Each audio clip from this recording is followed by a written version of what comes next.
देख रहे हैं इंडिया पब्लिक खबर और मैं हूं आपके साथ आकांक्षा।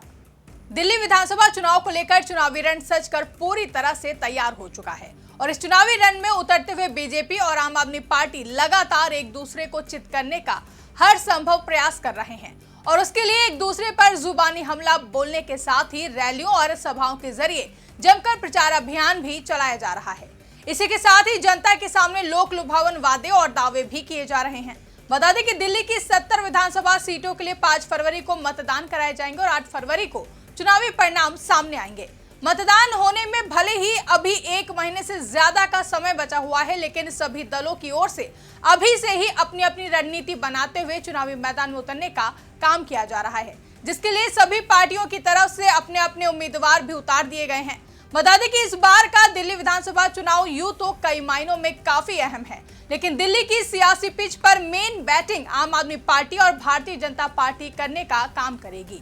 जहां आम आदमी पार्टी लगातार तीसरी बार सत्ता पर अपनी पकड़ बनाए रखने का प्रयास कर रही है, तो वहीं बीजेपी के साथ साथ कांग्रेस ने भी अपने बड़े नेताओं को चुनावी मैदान में उतारकर आम आदमी पार्टी को कड़ी टक्कर देने की कोशिश की है। तो वहीं आम आदमी पार्टी और बीजेपी के बीच में पिछले कई दिनों से आरोप प्रत्यारोप का दौर भी जारी है, जिसके चलते दोनों ही दलों के बीच में तीखी तकरार देखने को मिल रही है। इसी बीच आज भारतीय जनता पार्टी ने अपना दूसरा संकल्प पत्र जारी किया है, जिस पर आम आदमी पार्टी के संयोजक और पूर्व मुख्यमंत्री अरविंद केजरीवाल ने हमला बोलते हुए बीजेपी के संकल्प पत्र को देश के लिए खतरनाक बताया है। दरअसल दिल्ली विधानसभा चुनाव में बीजेपी ने इस बार अपने घोषणा पत्र को, जिसे पार्टी संकल्प पत्र कहती है, उसे अलग अलग भागों में जारी कर दिया है। पहले भाग में महिलाओं, बुजुर्गों और काफी हद तक झुग्गी झोपड़ी वाले वोटर्स पर फोकस किया गया था, तो वहीं दूसरे हिस्से में गरीबों, युवाओं, दलितों, ऑटो वालों और राजधानी दिल्ली में असंगठित क्षेत्र में रोजगार से जुड़े कामगारों और कारोबारियों पर फोकस किया गया है। साथ ही बीजेपी के दूसरे संकल्प पत्र के अनुसार सरकारी शिक्षण संस्थाओं में जरूरतमंद छात्रों को केजी से पीजी तक मुफ्त शिक्षा दी जाएगी। इसके अलावा युवाओं को प्रतियोगी परीक्षाओं के लिए वित्तीय सहायता और तकनीकी और व्यावसायिक पाठ्यक्रमों के अनुसूचित जाति के विद्यार्थियों को डॉक्टर भीमराव अंबेडकर स्टाइपेंड योजना के तहत प्रति महीने का स्टाइपेंड दिया जाएगा। इसके साथ ही ऑटो टैक्सी चालकों और घरेलू कामगारों के लिए वेलफेयर बोर्ड बनाने की बात कही गई है। सबसे पहले आपको बीजेपी के संकल्प पत्र 2 के बारे में, उसमें क्या घोषणाएं की गई हैं वो बता देते हैं। तो बीजेपी ने अपने संकल्प पत्र में आम आदमी पार्टी की सरकार के कुशासन और भ्रष्टाचार के खिलाफ जीरो टॉलरेंस नीति और एसआईटी का गठन करने की घोषणा की है।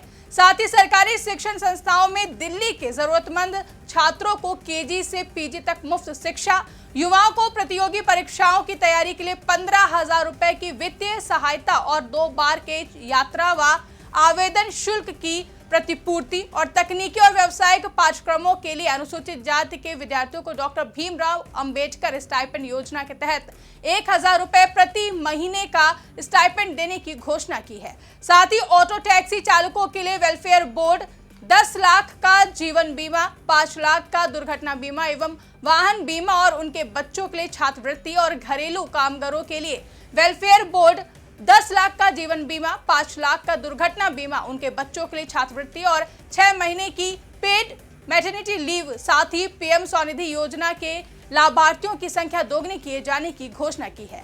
बता दें कि बीजेपी सांसद अनुराग ठाकुर ने इस दौरान कहा कि बीजेपी की जहां भी सरकारें रही, जन कल्याण उनकी प्राथमिकता और केंद्र बिंदु रहा है। केंद्र सरकार में भी हमने राज्यों के सहयोग से नागरिकों की समस्याओं का जहां समाधान किया, वहीं पर उनको सुविधाएं भी दी। भ्रष्टाचार के प्रति मोदी सरकार की नीति जीरो टॉलरेंस की है। आगे बीजेपी सांसद अनुराग ठाकुर ने कहा कि आम आदमी पार्टी सरकार की तरफ से दिल्ली में किए गए कुशासन और भ्रष्टाचार के खिलाफ जीरो टॉलरेंस नीति अपनाते हुए एसआईटी का गठन किया जाएगा। बिना किसी बहाने या आरोप पड़ोसी राज्य, एमसीडी, एनडीएमसी और केंद्र सरकार के सहयोग से दिल्ली के नागरिकों की समस्याओं का समाधान सुनिश्चित करेंगे। एक और बीजेपी ने अपना दूसरा घोषणा पत्र जारी किया, तो वहीं दूसरी ओर आम आदमी पार्टी के संयोजक अरविंद केजरीवाल ने बीजेपी के संकल्प पत्र पर हमला बोलते हुए इसे देश के लिए खतरनाक बताया है और आरोप लगाया कि पार्टी सत्ता में आने पर सरकारी स्कूलों में मुफ्त शिक्षा बंद करने और मोहल्ला क्लिनिक सहित मुफ्त स्वास्थ्य सेवाओं को खत्म करने की योजना बना रही है। अरविंद केजरीवाल ने प्रेस कॉन्फ्रेंस करते हुए भाजपा पर घोषणा पत्र में अपने असली इरादे उजागर करने का आरोप लगाया और मतदाताओं को पार्टी का समर्थन नहीं करने को लेकर आगाह किया है और कहा कि अगर भाजपा सत्ता में आती है तो मुफ्त शिक्षा बंद कर देंगे, मुफ्त स्वास्थ्य सुविधाएं खत्म कर देंगे और दिल्ली में गरीबों के लिए जीना मुश्किल कर देंगे। ये आम आदमी के कल्याण पर सीधा हमला है। इसके साथ ही केजरीवाल ने लोगों से भाजपा को वोट नहीं देने की अपील करते हुए दावा किया कि पार्टी की नीतियां देश के भविष्य को खतरे में डाल देंगे और दिल्ली के गरीबों के जीवन पर प्रतिकूल प्रभाव डालेंगी। केजरीवाल ने कहा कि भाजपा का संकल्प पत्र सरकारी स्कूलों और मोहल्ला क्लिनिकों को बंद करने का खाका है जो कई लोगों के लिए जीवन रेखा रहे हैं।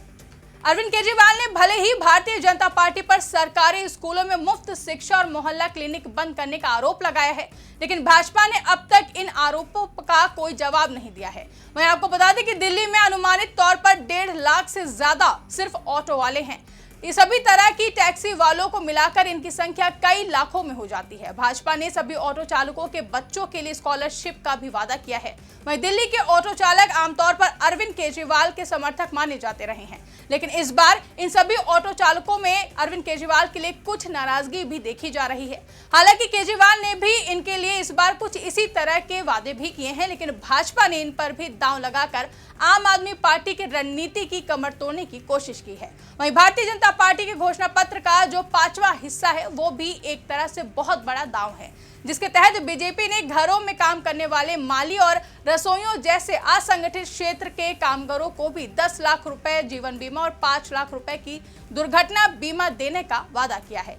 इसके साथ ही इनके लिए घरेलू सहायक कल्याण बोर्ड का भी वादा किया गया है। इनके बच्चों के लिए स्कॉलरशिप और 6 महीने की पेड मैटरनिटी लीव की भी बात कही गई है। बता दें कि ये आमतौर पर वो तबका है जो अब तक आम आदमी पार्टी का कोर वोटर माना जाता रहा है, लेकिन इनके लिए बीजेपी ने जो वादे किए हैं वो ऐसे वर्ग के मतदाताओं की धारणा बदलने में बड़ी भूमिका निभा सकते हैं। ऐसे में भाजपा के घोषणा पत्र का 6ठा हिस्सा बहुत ही निर्णायक साबित हो सकता है, जबकि दिल्ली के करीब 4 लाख रेहड़ी पटरी वालों को बिना कुछ गिरवी रखे लोन की सुविधा बढ़ाने की बात भी कही गई है, जिससे उन्हें अपना व्यवसाय बढ़ाने में मदद मिल सके। वहीं भाजपा ने वादा किया है कि पीएम स्वनिधि योजना के लाभार्थियों की संख्या दिल्ली में दोगुनी की जाएगी। साफ है कि आम मतदाताओं तक इनकी पहुंच चुनावी फिजा बदलने का दम जरूर रखती है। ऐसे में देखना दिलचस्प होगा कि दिल्ली की जनता बीजेपी की इन घोषणाओं से प्रभावित होकर 5 फरवरी को बीजेपी के पक्ष में मतदान करेगी या फिर अरविंद केजरीवाल की आम आदमी पार्टी तीसरी बार दिल्ली की सत्ता पर काबिज रहने में कामयाब रहेगी। फिलहाल के लिए इस रिपोर्ट में बस इतना ही। इस रिपोर्ट को लेकर आपकी क्या राय है, कमेंट करके हमें जरूर बताएं। साथ ही ऐसी ही तमाम बड़ी खबरों के लिए हमारे YouTube चैनल को सब्सक्राइब करना ना भूलें।